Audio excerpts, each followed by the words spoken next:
Bonjour, bienvenue dans les lectures musicales de Créalliance. Des lectures de textes inspirants, accompagnées par une musique choisie par la personne qui le récite.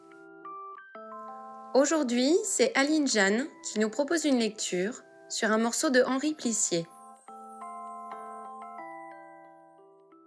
Bonjour, je vais vous lire Il était une fois Maminette, un livre que vous ne trouverez ni en librairie ni en bibliothèque, car issu de l'histoire familiale d'une personne qui souhaitait transmettre son récit à sa famille et que j'ai aidé à mettre en forme grâce à ma société Mémolivre. Dans ces livres, bien souvent, on ne voit pas de grandes aventures ni des personnages hauts en couleur, mais juste des personnes ordinaires à qui il arrive une vie assez simple, mais souvent pleine d'humanité. Dans Il était une fois Maminette, nous sommes dans le Loiret pour la plupart du récit et nous vivons le quotidien de petites gens qui travaillent de ferme en ferme pour vivre au quotidien. Dans le passage que je vais vous lire, la période est atypique puisqu'ils ont réussi à trouver un emploi plus stable dans les dépendances d'une ferme.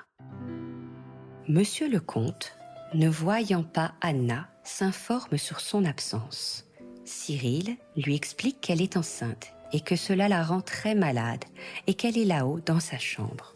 Il ne sait pas si elle ne va pas en mourir. « Mais elle se mettrait au soleil au lieu d'être enfermée, » dit monsieur le comte. « Oui, mais elle va pas être au soleil comme ça. »« Mais Poupardin, qu'est-ce que c'est que ça?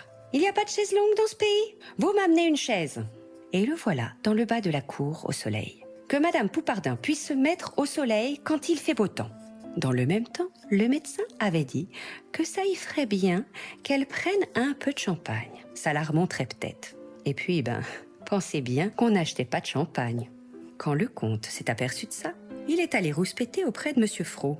Comme si qu'il n'y en avait pas tout ce qu'il faut ici.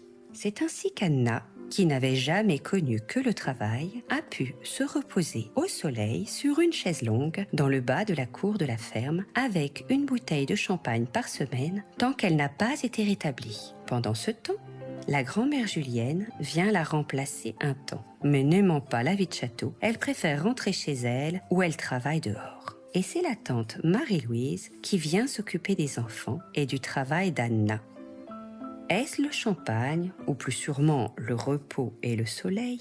En tout cas, la fin de grossesse se passe mieux et elle arrive à terme pour mettre au monde un gros bébé en pleine forme. C'est une fille et Anna est bien triste. Elle se rend compte que tous les noms qu'elle aime, elle les a donnés à Colette et elle ne sait plus comment nommer cet enfant. Colette, du haut de ses 8 ans, est pragmatique. « T'as qu'à en reprendre? Moi, j'en ai rien à faire. Qu'est-ce que j'en ai à faire, moi, d'avoir 3 prénoms? Ils me servent à rien. » Finalement, Anna lui laissera ses prénoms et donnera à la nouvelle venue le nom d'Huguette. Mais c'est probablement avec la compréhension et la bienveillance de Monsieur le comte que tout se sera fini bien dans cette affaire.